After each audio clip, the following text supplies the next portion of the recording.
Assalamualaikum warahmatullahi wabarakatuh. Hello everyone. How's life? Hope you're doing great every day. As you know before, I'm Lulu Septian Azahra. Now, I wanna tell you about harmoni dalam produksi, memahami proses produksi media audio. Kira-kira kita bakalan ngebahas apa aja ya? Let's check it out. Why is it important? Kenapa sih kita perlu memahami proses produksi media audio? Pembelajaran audio memainkan peran penting dalam merancang pengalaman pembelajaran yang efektif. Salah satu landasan teori yang mendasar adalah teori dual coding yang diajukan oleh Alan Paivio pada tahun 1971 yang menyatakan bahwa mengombinasikan representasi verbal dengan representasi nonverbal dapat meningkatkan pemahaman dan retensi informasi siswa. Maksud di sini adalah pengkombinasian suara dan gambar dalam sebuah pembelajaran ternyata dapat meningkatkan pemahaman siswa sebesar 50% dibandingkan dengan teks atau gambar saja. Merancang konten audio instruksional yang efektif adalah langkah penting dalam menciptakan pengalaman pembelajaran yang memikat. Step by step yang perlu dilakukan dalam perancangan konten audio instruksional yang efektif antara lain: pertama, penting untuk memulai dengan tujuan yang jelas dan spesifik untuk konten audio instruksional. Penelitian oleh Locke dan Latham pada tahun 2002 menunjukkan bahwa pengaturan tujuan yang jelas dapat meningkatkan motivasi dan kinerja siswa. Oleh karena itu, merancang konten dengan tujuan yang terukur dan terstruktur dapat membantu mencapai hasil pembelajaran yang diinginkan. Yang kedua, kenali audiens.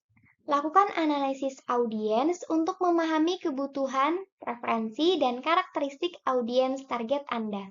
Pertimbangkan tingkat pengetahuan, minat, dan gaya belajar mereka. Ketiga, kembangkan skrip. Buat skrip yang rinci dan terstruktur untuk konten audio Anda. Skrip harus mengikuti urutan logis dan menyajikan informasi dengan jelas dan menarik. Keempat, pilih narator yang tepat. Pilih narator yang memiliki suara yang jelas, menarik, dan sesuai dengan audiens target Anda. Pastikan narator memiliki pengalaman dan kemampuan yang sesuai untuk menyampaikan konten dengan efektif. Kelima, gunakan bahasa yang sederhana dan mudah dipahami.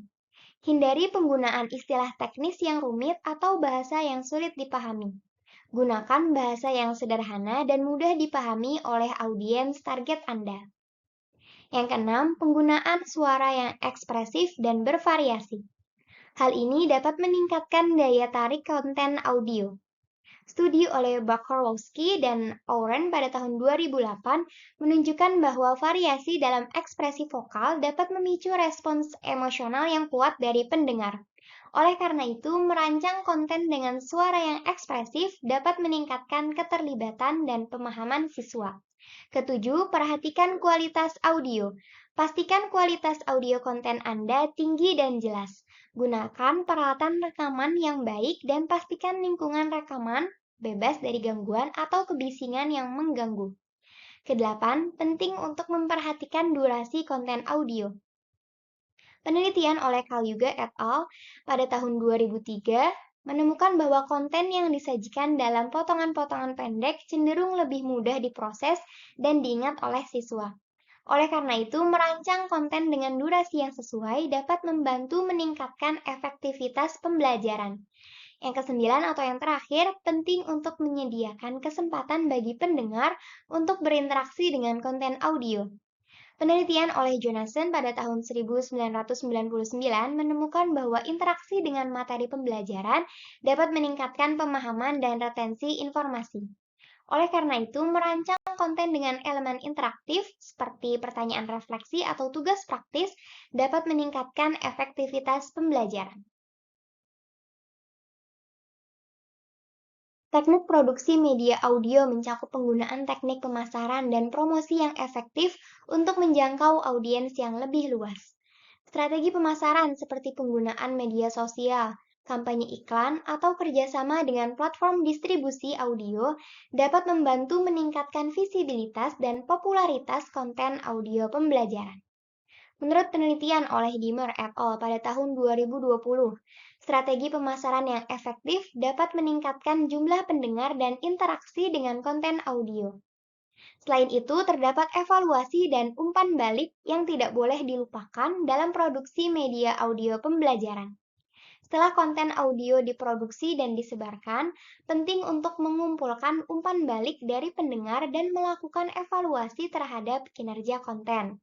Penelitian oleh Ho dan Greenhill pada tahun 2020 menunjukkan bahwa evaluasi yang teratur dapat membantu meningkatkan kualitas dan efektivitas konten audio. Terakhir, penting untuk terus melakukan inovasi dan peningkatan dalam teknik produksi media audio pembelajaran. Dengan terus mengikuti perkembangan teknologi dan tren dalam pendidikan, kita dapat terus meningkatkan kualitas dan relevansi konten audio pembelajaran. Studi oleh Sitzman et al. Pada tahun 2021 menekankan pentingnya inovasi dalam pendekatan pembelajaran untuk memenuhi kebutuhan pendengar yang terus berubah. Penerapan media audio pembelajaran dalam pendidikan masyarakat telah menjadi pendorong utama dalam memperluas akses dan meningkatkan kualitas pembelajaran bagi berbagai kelompok masyarakat. Penggunaan media audio memungkinkan penyampaian informasi yang lebih mudah dipahami dan dapat diakses oleh berbagai lapisan masyarakat, terutama bagi mereka yang memiliki keterbatasan dalam literasi. Menurut penelitian oleh Clark dan Mayer pada tahun 2016, penggunaan media audio dapat meningkatkan retensi informasi hingga 50% dibandingkan dengan metode pembelajaran tradisional. Melalui podcast atau siaran audio, peserta dapat berbagi pendapat, pengalaman, dan pengetahuan dengan sesama peserta dan fasilitator. Penerapan media audio dalam pendidikan masyarakat juga dapat membantu menciptakan komunitas belajar yang berkelanjutan dan berdaya. Melalui interaksi antar peserta dan fasilitator dalam siaran audio, hubungan sosial dan dukungan antar sesama dapat ditingkatkan, menciptakan lingkungan pembelajaran yang inklusif dan memberdayakan. Then, what is the conclusion? The conclusion is, mempelajari produksi media audio adalah hal yang penting karena media audio memainkan peran kunci dalam berbagai aspek kehidupan sehari-hari, termasuk dalam pendidikan masyarakat.